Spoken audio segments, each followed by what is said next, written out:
In Mark chapter 15 and verse 15, the Roman governor Pilate conceded to the demands of the Jewish people gathered there in Jerusalem during the Passover celebration, demands that had been egged on by their own religious leaders to crucify Jesus, to crucify him against Pilate's own better judgment that this man hadn't done anything deserving of it. But if it satisfied the crowd, what was the life of one Jewish person?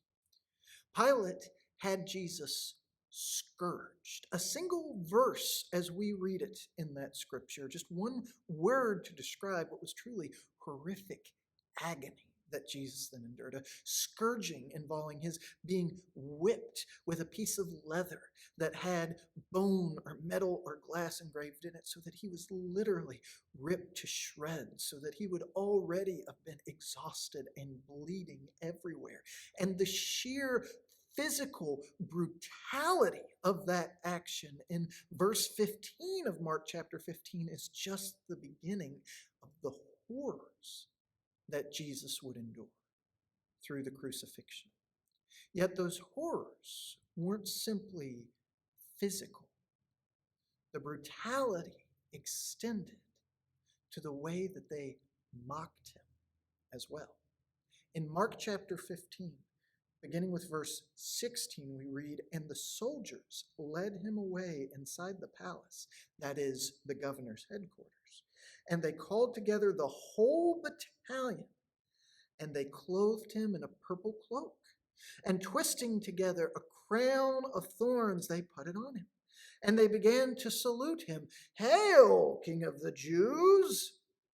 And they were striking his head with a reed, and spitting on him, and kneeling down in homage to him. And when they had mocked him, they stripped him of the purple cloak, and put his own clothes on him, and they led him out to crucify him."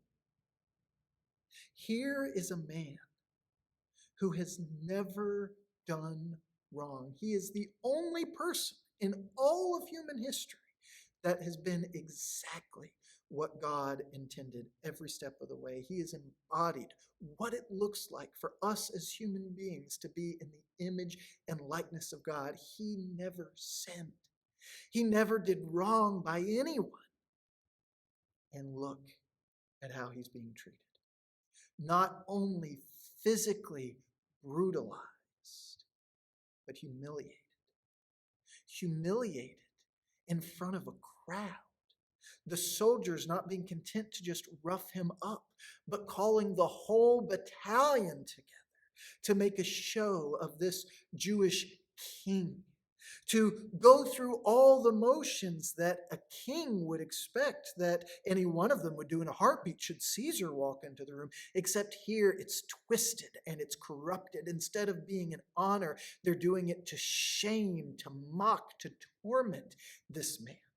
They're spitting on him. They're beating him. The crown that they're giving him is a crown of thorns, adding to the physical pain, adding to the blood covering his body. They're ripping his clothes on and off, him having already been beaten, already being bloody.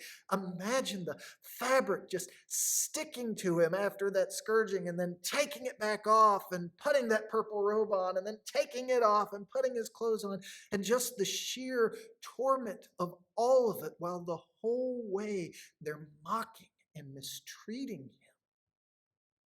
This is the crucifixion of Jesus.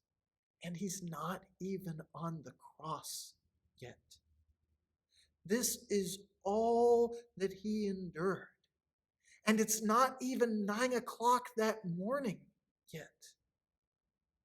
Jesus is suffering so terribly.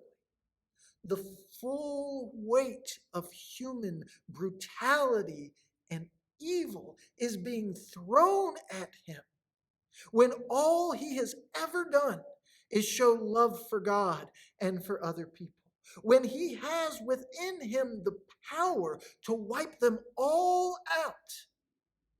Yet Jesus endures it. Jesus endures their taunts. Jesus endures their abuse. Jesus demonstrates meekness, not as being a pushover, not as a character flaw, but as true strength, keeping his power under control because he knows he's serving a greater purpose, because he knows that no matter what they may say, no matter what motions they may go through, no matter how they may act, he really is a king. He truly is deserving of honor. But he will submit. He'll submit not to them, but to God. He'll endure their evil because he knows who he is. He knows what he's there for.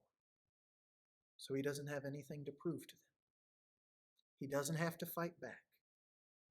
He will allow himself to experience incredible suffering and pain because his focus is on God and what God sent him to do, which in his amazing love is make a way to rescue you and me.